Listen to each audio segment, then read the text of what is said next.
My wife doesn't want me to kiss my son because he's gay. When I was 17, got my then girlfriend pregnant with twin boys. Her parents didn't want the babies to ruin her future, so they said that I had to either take them or give them up for adoption because she was not raising them. I wanted to give them up, but my parents told me not to. For the first 7 years of my boys' lives, I didn't act like a father and was more like a big brother. They knew I was their father though, but we never bonded like father-sons. When I was ready to move out, I wanted to do it without them, but my dad let me know it was my responsibility, so I had to take them. I didn't want it at first, but I'm glad it happened. We started bonding as father-sons. I started loving them and their love for me increased. I remember the three of us would sit on the couch to watch movies. One would sit on my left and one on my right while I wrapped my arms around them. They'd put their heads on my chest and I often kissed their forehead. We've been doing this since they were 7. I met my current wife 5 years ago. My kids were 15. We married 3 years ago after we welcomed our daughter 4. She saw me doing this with my kids when we watched movies and she never said anything.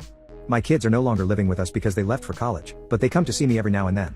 My boys are 20 now, but they still like to put their heads on my chest while I wrap my arms around them. They do it every time they visit and I'm watching TV. My son, Liam, visited me 2 weeks ago. He came out to me as gay and introduced me to his boyfriend.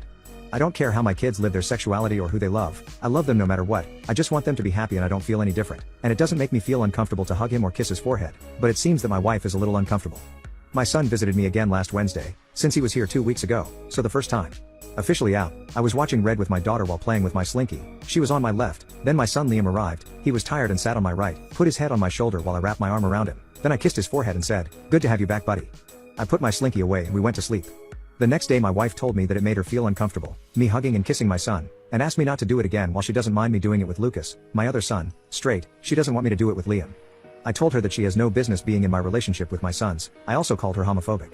She accused me of not treating her like an equal parent to my sons. Thus I said, "That's okay because you are not." I was so angry that I grabbed my slinky and drove around for a while. My brother says I should understand because this is a big change for her, a son coming out, but seriously think there is nothing to get used to. This isn't neither her nor my problem who my son loves. Am I in the wrong?